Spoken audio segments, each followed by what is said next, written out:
Dear students, by this time you might have completed the course on SQL. Now we will start the course on PLSQL.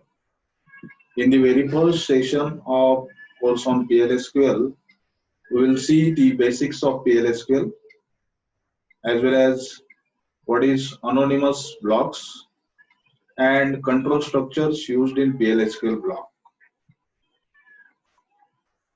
At the end of this session, you will be able to understand the PLSQL block terminology and features of PLSQL. You will able to use various PLSQL types, variables, and subtypes. You will also able to use SQL statements inside PLSQL block. How to do that? You will able to do. You will able to use various PLSQL control structures, and also you will be able to write and execute anonymous blocks. Dear students, we already have seen SQL. The purpose of SQL, as we know, is to provide an interface to a relational database, such as we are working on Oracle database, and all SQL statements are nothing but the instructions to the database. We already have seen. And the strength of this SQL provide benefits to all types of users, including application programmers, database administrators, end users, managers, all types of users. This SQL provides the benefits because all users can interact with the database through this SQL instructions. So we are saying that it is so powerful language, database language as SQL we are having, then why we require PLSQL? So this is a point of thinking that why we require PLSQL if you are having so powerful SQL. So let us investigate why PLSQL is required. When we are using the SQL, we don't have a facility to execute multiple SQL statements in one go. For example, if the output of the query is depend on output of previous query, and if you want to go for chain of SQL statements, it is not possible when we are using SQL alone. The second constraint, you may say, that if you want to take some smart decision based on user inputs or based on output on previous queries, it is difficult in case of SQL. For example, I am having a table in which the roll number, the attendance of student is stored, and we want the facility that we will take the roll number from the student or from the user, and after taking that roll number from the user, we have to check the attendance of that roll number which is entered by the user, and we have to take the decision depending on the attendance of student. If the attendance of student is less than 75, then message should be displayed it is detained. If it is greater than 75, message should be displayed as not detained. If this kind of smart decision we have to take based on the number of queries, then it is not possible in case of SQL. Also, if you want to automate any task, that is not possible using SQL.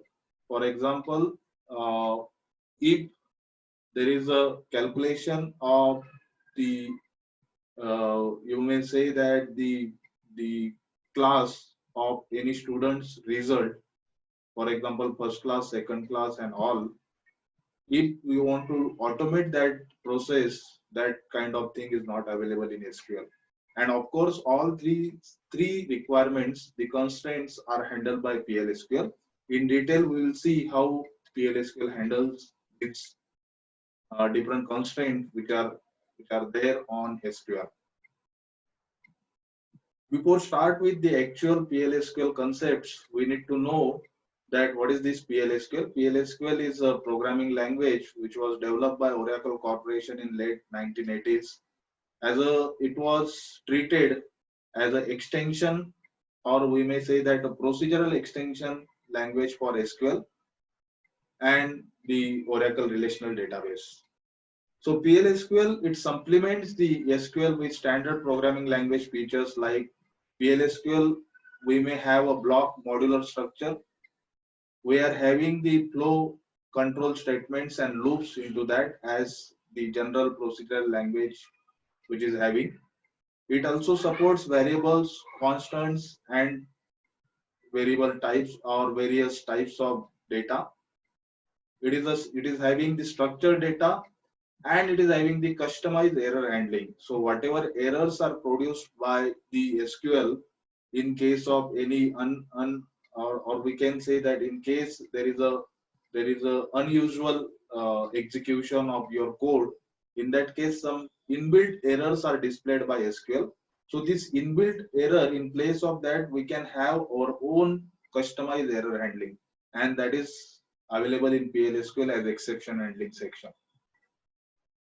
So again, if you want to see that even though we are having a SQL, why we are going for PLSQL, the very first reason is that the purpose of this PLSQL is to combine database language as well as procedural programming language. That means we can interact with the database from the backend, as well as we are having the procedural programming language features like branching, looping, variable declaration, and usage of that variables. Like that, whatever procedural programming language features are there, those are also available. So it is a combination of database language as well as procedural programming language. That's why it is useful. By extending SQL, PLSQL offers a unique combination of power, because procedural capabilities are there, so it provides powers, and it uses the SQL, that is a structured query language, which is ease of use. So it is a combination of power and ease of use you may experience when you will actually execute, or when you will actually write PLSQL block for your requirement. PLSQL fully supports all SQL data manipulation statements. So it is the additional procedural capabilities are provided along with the existing SQL data manipulation statements. It provides the additional features. We can write procedures and functions which can be invoked from different application. Once it is created, procedure and function, and it is compiled and stored into the Oracle system. And whenever you want to call the similar procedure and function, you can just invoke it in your any application. That is very beautiful feature which is provided by PLSQL. As I said, it also provides the features like condition checking, branching, and looping. When we are using the SQL, the one statement at a time is executed. For example, if you are using in client server environment of this Oracle database, in that case, if you want to if you want to execute the SQL statement that will be submitted, then that submitted SQL statement will go to the server and it will get executed, and the result will be returned back to the client. So like this, each statement is submitted and you will be getting the result from the server. So in that case, one by one, each statement is executed. So the traffic on network, it increases. But in case of PLSQL, we are having a block of SQL statements. The entire block is sent, which may be which that block may consist of the group of statements. At a time, it will be sent to the server, it will get executed, and you will be getting the combined result on the screen of client. So we may reduce the traffic on network also because of that. It also permits dealing with errors. As I said, that exception handling, customized error handling, that is called as exception handling, is also possible in case of PLSQL. And as we know, we already have discussed that we can use variables also. So because of these multiple reasons, the PLSQL is more powerful than SQL. So as I said, that PLSQL supplements the SQL language. We already have seen that PLSQL is a block structured language, because whatever you will be writing, that will be written into the block. Each program written in PLSQL block. Blocks can also be nested. We will see that using the example also. And basically, there are two types of blocks available in PLSQL. The first is there, that is a anonymous block, and another is there that is called as named block. We will see the difference between anonymous block and named block. In case of anonymous block, it is not having any name, and it is without name, but named blocks are having some specific name which is given by the user. Anonymous blocks, after compilation, it is not stored on the Oracle server. So once it is used, then it will not be stored as a stored block on the Oracle engine or Oracle server. It is not going to be stored. But named block, once it is compiled, it will be available in a compiled format on server.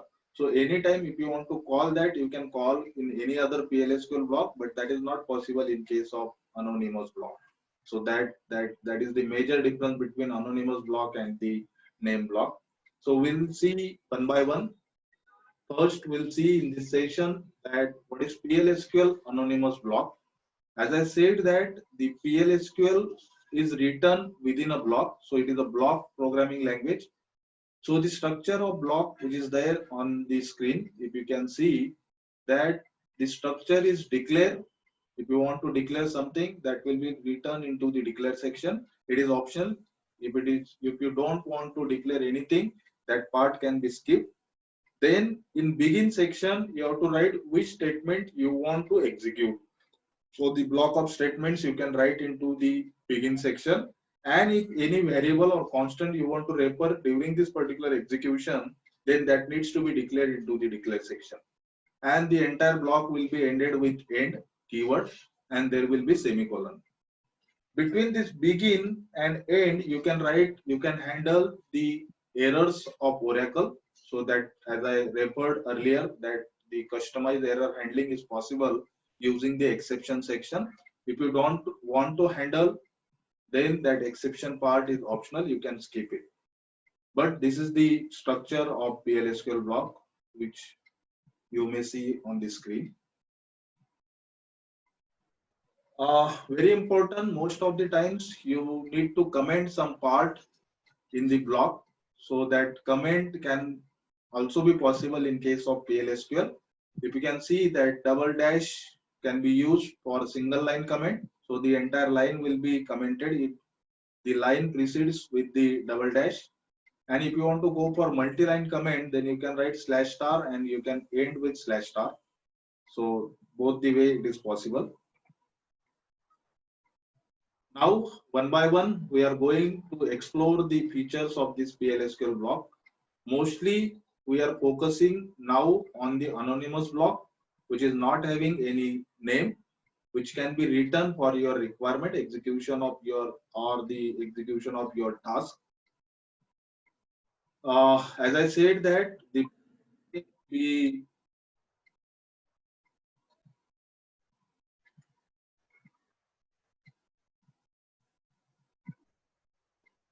as I said that block structure is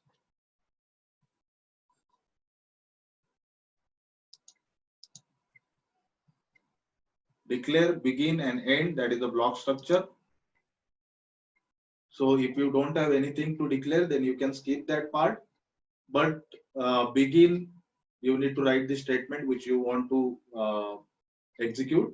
So it is a first PLSQL block which is written on the screen, which is begin, something is written, and which is ended, and last is semicolon. So that is mandatory.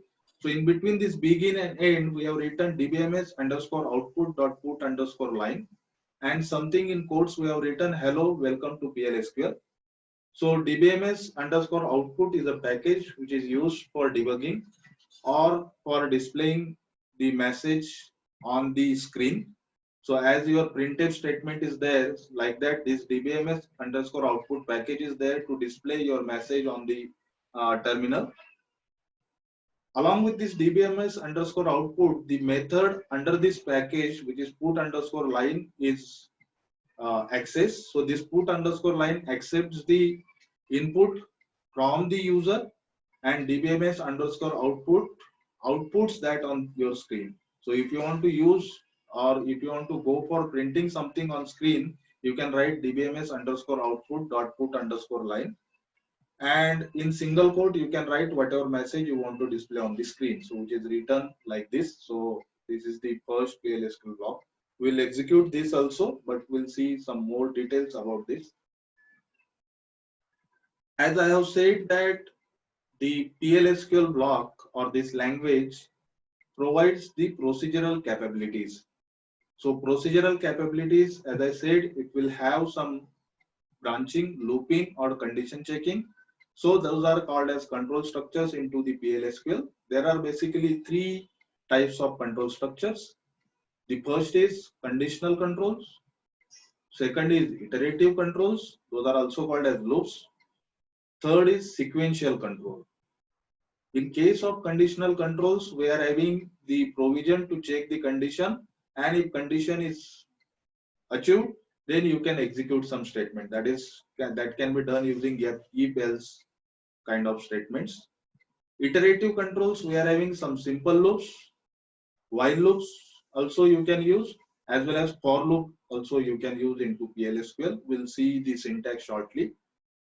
We are having the sequential control, the third category of control structure, under which we can use the goto statement. So how to use that we'll see one by one.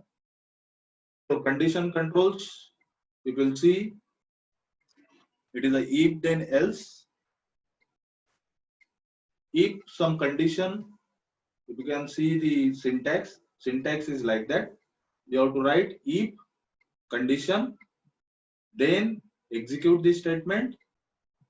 Otherwise, go to else. If this condition is not meeting, if condition is not meeting, you can go to else and execute the statements and end it. Or you can nest the multiple else if also. If condition, then execute this else if. Note this spelling for else if, ELSIF. Else if this is the condition, you go for this. Again, you can nest more into that. Else if condition 3, then go for this.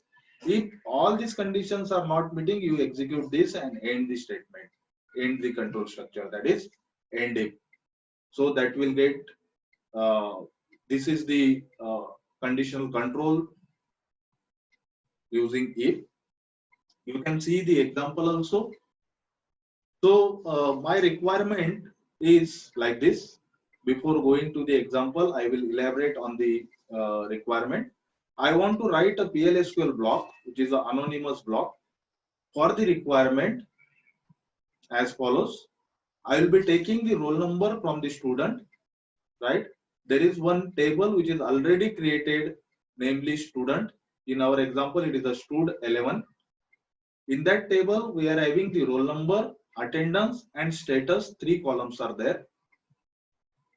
Now, PLSQL block, through that we have to accept the roll number of student. After accepting that roll number, we have to check the attendance of that roll number into the table. If the attendance of that student is less than 75, then we have to display message on screen like that roll number is detained, and the status field we have to update into the table as D. D means detained. If it is not, then we'll go for the another condition. If it is a greater than 75, we'll be displaying the message that mroll means the roll number of that student is not detained. That message will be displayed, and the status field into the table will be marked in front of that roll number as ND. ND stands for not detained. So this requirement, for this requirement, we need to write a PLSQL block, because using one single SQL statement, it is not possible, right? So what I have done, I have written a PLSQL block. As I said, there are the block structure for PLSQL, which starts with declare. Whatever you want to declare into the declare section, that you can write. Then in begin section, you can write what you want to execute, and then end that begin section. Here I am not using the optional block, that is exception, because that is optional. I don't want to go for that error handling. That part we'll see later. So for that purpose, you can see on the screen the two variables I have declared. Now we can keep this in practice. If it is a memory variable, you can start with yum. So this is not the rule, but for our simplicity, you can declare, you can write like this. So I have taken yum roll. One variable I have declared of number data type. Another variable again I have declared of number data type called as yum attendance. That is yum ATT. After declaration of this, I am going to begin. Now something is written, this yum roll, that is a memory variable. In that memory variable, what I want to take, ampersand yum roll, means whatever value I will be taking from user, that will be assigned to memory variable yum roll. So this ampersand stands for, whenever you are writing this ampersand into the PLSQL block, it asks this value from the user. So when this PLSQL block will be executed, very first statement will be displayed on the screen. Enter the value of yum roll. After entering that value, whatever value is enrolled, that will be assigned to yum roll memory variable. The second statement here is select attendance, this attendance into yum attendance from student 11. So student 11 table is there. One column is there, attendance into yum attendance, where roll number equals to yum roll. Means whatever roll number we have taken from user, his attendance I want to copy into another memory variable, that is yum attendance. So now we are having yum attendance variable which holds the value of attendance of the roll number which is entered by the user. Now simply we have to check if attendance is less than 75, then print this on the screen and update the status as D into the table. So update student 11 set status equal to D, where roll equals to yum roll. If this is not the condition, if yum attendance is not less than 75, then other condition is true. In that case, you display on the screen yum roll is not detained. So here I am combining the value with the statement. So yum roll holds some value and is not detained. This is the statement. So both I am concatenating like this. There is a concatenation operator. So yum roll holds the value of roll number which is entered by user, is not detained. And status also will be updated. Update student 11 set status equal to ND, where roll equals to yum roll. And this if statement will be ended. So that is the syntax of if. If condition, then this action, else this action, and end. And finally this begin is ended here. So PLSQL block is ended. If you want to see, if you want to run this in SQL, by this time you might have seen how to create table and how to insert the value. So our table is select star from stud 11. If you can see that on the screen, you may see there are three records: roll number 1, 2, 3. Attendance of roll number 1 is 70, 2 is 77, 3 is 75, and status field is empty initially. Now what should happen when I will execute the block which is written? Then first of all it should ask the roll number. For example, we have given the roll number 1. Then it will check for the attendance of that roll number. So roll number 1's attendance is 70. So the first condition is true. In block, if you can see, we'll go for copying this block and pasting onto the screen, right? So yum roll and yum attendance, it is declared. Initially we are taking the yum roll from the user. For example, we have given roll number as 1. Then for that roll number 1, the attendance will be copied into yum attendance. So in yum attendance, now we'll be having 70. We'll be checking if yum attendance is less than 75. Yes, it is less than 75 because it is 70. Then it will display on screen 1 is detained. and status here will be updated as D. It will not go into else, it will be end if. We'll try to execute it. I have written this PLSQL block into the notepad, for example, pasted here on the SQL terminal. I will put slash for the execution of this block and enter. You see on the screen, it is asked enter value for mRoll. As I said, I will give the value for mRoll as 1, enter, and it is saying that PLSQL procedure successfully completed, right? But nothing is displayed. Why it is not displayed? I will tell you one more thing, that if you want to make this dbms underscore output dot put underscore line this to print something on screen, you need to write this first, set server output on, right? When you will write this, then it will make it on. Now you go for putting the pasting the same code again, put slash, press enter. It is asking for enter value for mRoll. Again, I will be giving roll number 1. Now if you can see here, it is saying 1 is detained because attendance is 70%. So it will go to this, if condition is satisfied, it is saying mRoll, that is 1 is detained. Now this second statement, whether it has updated the status into the table, we'll go for it, checking the contents of table, select star from stud 11. See here, roll number 1, initially status was empty, now it is set to D. So like this, you can use the if and else statement. I hope this if and else, which is one of the control structure, is clear to you.